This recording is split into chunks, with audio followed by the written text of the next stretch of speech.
recordamos el día en que venimos a despedir a nuestros hermanos tan atrozmente asesinados. Porque es la naturaleza del imperialismo la que bestializa a los hombres. Quiero hablarlo por mi patria, nuevamente, por un pequeño país que está bajo el imperio de la agresión y de la amenaza de una invasión militar, no de una invasión hipotética, sino una invasión real. ¿Qué venezolano honesto puede atreverse a pedir que bombardeen su patria, independientemente de su posición en relación con un gobierno? ¿Qué pasó en Uruguay? ¿Y qué pasó en Brasil? ¿Y quiénes apoyaron a los golpistas? ¿Quién intervino en Santo Domingo? ¿Quién invadió Granada? ¿Quién invadió Panamá? Los campeones de la libertad y de los derechos humanos.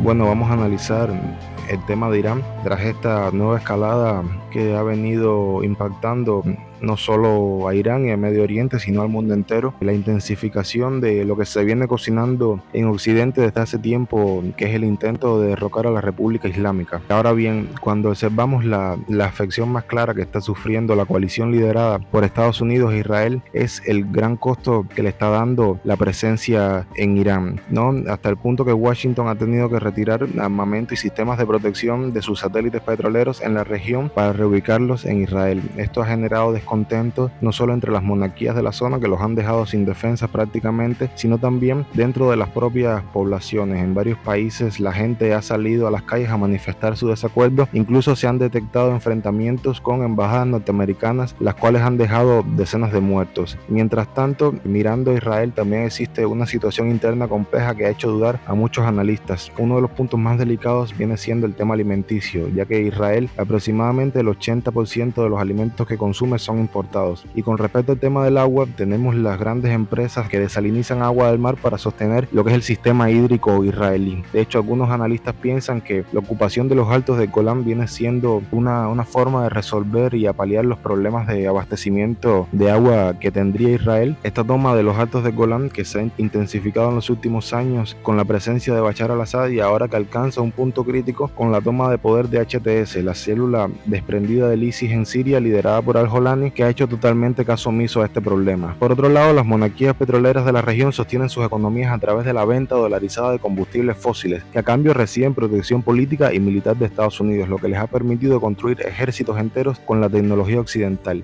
Estas condiciones también facilitaron mucho el desarrollo de un turismo muy específico, la inversión en grandes hoteles de lujo, centros comerciales y tiendas exclusivas que terminaron siendo un aporte importante para la economía de estos países. En el caso de Israel, durante mucho tiempo existió una fuerte dependencia energética que fue parcialmente paliada en los últimos años con el descubrimiento de grandes campos de gas en el mar Mediterráneo, aunque realmente el problema nunca llegó a resolverse por completo. A esto tenemos que sumarle que esas empresas desalinizadoras consumen muchos recursos económicos y energéticos, y lo que viene siendo la industria militar israelí. La industria militar israelí, a diferencia de países europeos, esta supera el PIB de muchos de estos países. Esta situación se ha sostenido durante décadas gracias a las constantes ayudas económicas provenientes de Occidente a cambio de la tecnología militar de primera línea y los servicios de inteligencia de Israel. Sin embargo, lo que estamos viendo en los últimos años es que la arquitectura misma de la guerra ha tenido un carácter distinto. Lo que antes eran grandes masas de soldados acompañados por tanques y aviones, hoy se ha transformado en algo muy distinto. Son pequeños grupos dispersados en el territorio. Esto lo vemos mucho en la guerra entre Rusia y Ucrania, apoyado por oleadas de misiles y drones. Y si a esto se le suma lo que es el sistema del domo de hierro en Israel, junto con los enormes gastos en defensa y vigilancia, se entiende por qué este tipo de conflicto puede elevarse fácilmente a cifras cercanas a los $1.000 millones